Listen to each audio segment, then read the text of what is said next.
আসসালামু আলাইকুম এভরিওয়ান, দিলরুবা কোয়ালিটির সবাইকে স্বাগতম। আজ আপনাদেরকে তৈরি করে দেখাবো কি করে পারফেক্ট বুন্দিয়া তৈরি করা যায়। প্রথমে নিয়েছি 1 কাপ বেসন, এর মধ্যে দিয়ে দেব ছোটো চামচের 4 ভাগের 1 ভাগ বেকিং সোডা।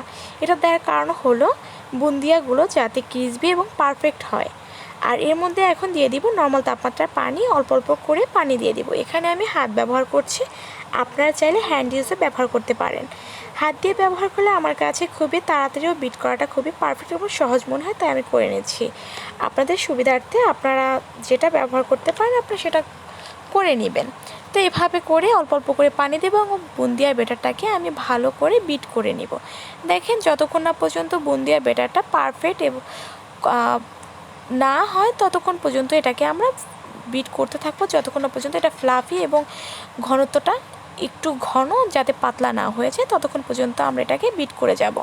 তো দেখেন আমার মনে হয় আমার ব্যাটারটা পারফেক্ট হয়েছে। এটা দেখার জন্য আমি এখানে একটা বাটিতে পানি নিয়ে নিয়েছি, এর মধ্যে একটু ব্যাটার দিয়ে দিয়েছি। দেখেন আমার ব্যাটারটা কিন্তু উপরে ভেসে উঠেছে, তার মানে আমার ব্যাটারটা কিন্তু পারফেক্টভাবে তৈরি হয়েছে। আপনারা এভাবে দেখে নিতে পারেন। তো এখন আমি ব্যাটারটাকে 2টি ভাগে ভাগ করে নিব। কারণ আমি ব্যাটারটাকে 2টি ভাগে ভাগ করে নেওয়ার কারণ হচ্ছে আমি এখানে ফুড কালার ইউজ করব। ফুড কালার ইউজ করলে মানে দেখতে সুন্দর এবং ডেকোরেশনের জন্য খুব দেখতে ভালো লাগবে, এর জন্য আমি করে নিয়েছি। এটা অপশনাল, আপনারা না চাইলে নাও করতে পারেন, আপনারা এভাবে এমনিতেই ভেজে নিতে পারেন।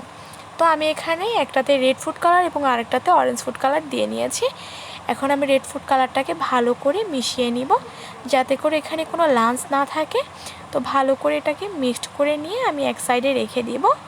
তো দেখেন আমার এটা কিন্তু মিক্সড করা হয়ে গেছে। এখন আমি এখানে অরেঞ্জ ফুড কালার যেটা দিয়েছি এটাকে ভালো করে বিট করে নেব। তো এটাও ভালো করে বিট করে নেওয়া হয়ে গেছে। এখন এই দুটো সাইডে রেখে দিব। এখন একটি পাত্র নিয়েছি, এখানে 1 কাপ চিনি দিয়েছি এবং যে কাপে চিনি নিয়েছি ওই কাপের হাফ কাপ পানি নিয়েছি। দেখেন আমি এখন শিরাটা বানিয়ে নিচ্ছি।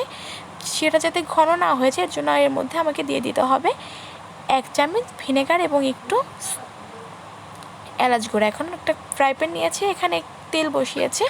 দেখেন তেলটা যাতে গরম হচ্ছে কিনা দেখার জন্য একটু বুন্দিয়ার ব্যাটার দিয়েছি।